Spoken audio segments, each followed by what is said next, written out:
Well, that's really a beautiful talk. I mean, I think he has the right combination of what I was trying to do and didn't complete, and didn't have the insight that Stanley had to finish it, because it seems to me it's a very nice analog in some sense of second-order arithmetic and the many things you can do. And what's important about second-order arithmetic, you don't really need third-order arithmetic. And that was what I was objecting to, was the computational problem. You've got to be able to compute very fast to do natural language. So I think this is very, very nice indeed, Stanley. Well, thank you. I'm glad you're pleased. Yeah, I'm pleased you're... very impressed with what you've added to finish it. I know you were always a little unsatisfied. In fact, we had this discussion years ago. We did. And we agreed about it, that it needed something more. You've certainly done a great job. Stanley, want to take your own question? Oh, okay. Is there time for questions? Sure. Okay, so I think Jaakko has his hand up first. How do you deal with quantifier dependence, relations of quantifier dependence of each other?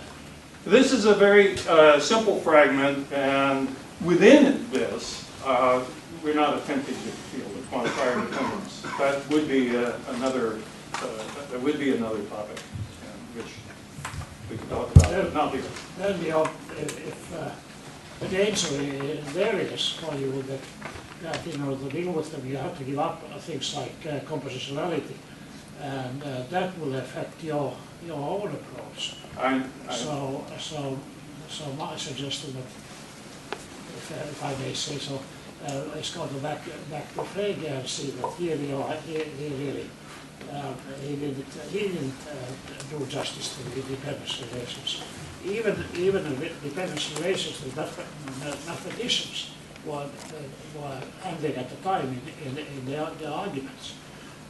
So Frege's treatment of quantifiers was already defective. So that's okay, I'll grant you that whatever defects were there are carried forward here. Jens Erik. Yeah. Since we are in the barwise lecture hall, it's naturally to ask about the relationship between this and the generalized quantifiers of barwise-Cooper. So that was exactly the crucial step. So Montague treated the determiners syncatagrammatically, as Pat did, without interpreting them.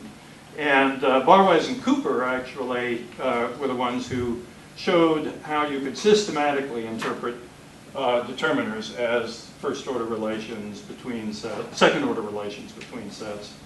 And so that is really one of the crucial insights here, absolutely. Yes, I think. Freeman Ross and Nancy Smith and I took a somewhat different approach on this problem working with Pat at the time.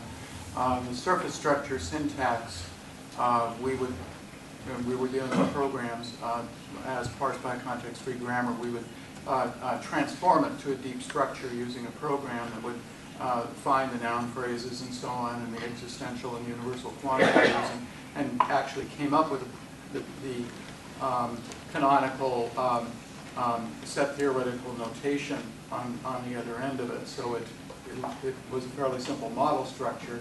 Of course, the problem is that we had to deal with some fairly kludgy transformation rules written in the code to do this, and there was certainly a lot of ambiguity about how exactly the quantifier should be set up. So it had many problems, but kind of corresponds really to the way a lot of programming languages handle these kind of problems. But I wondered if you have any. I mean, I guess I share Pat's feeling that that it's desirable to interpret the natural language expressions directly to the maximum extent that it's feasible. I want to make a comment. Well, I want to support Stanley in that. I mean, Jaakko's comments very much in order. On the other hand, it's very important in thinking about the ordinary use of language not to try to cover everything and why it works so wonderfully efficiently.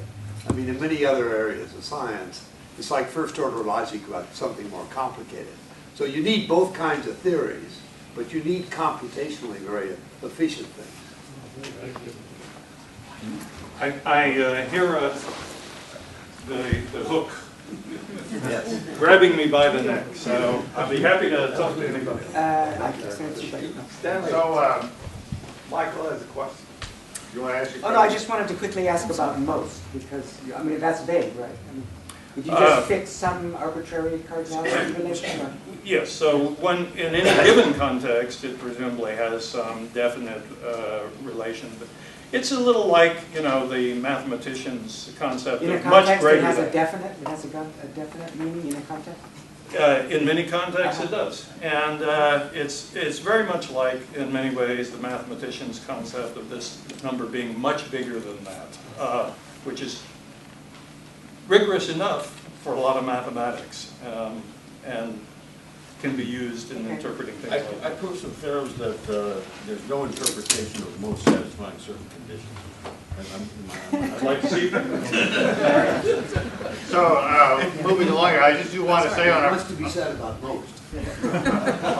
on a somewhat personal note, Stanley came here, I believe, 30 years ago next year, I guess.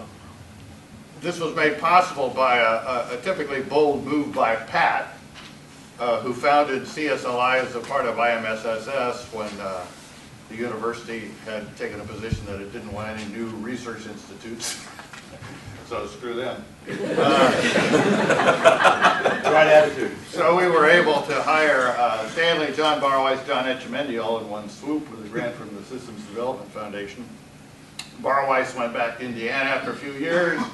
Etchemendy drifted off somewhere. I lost track of him. But Stanley has stayed the course and provided intellectual leadership and leadership of CSLI at very crucial times. And, so I think it was a great event in the history of language and linguistics at Stanford when Stanley came. Of course, it seemed greater at the time because we didn't know Pat was going to be around for another 30, 40 years keeping charge of things, but anyway. We still don't know how long.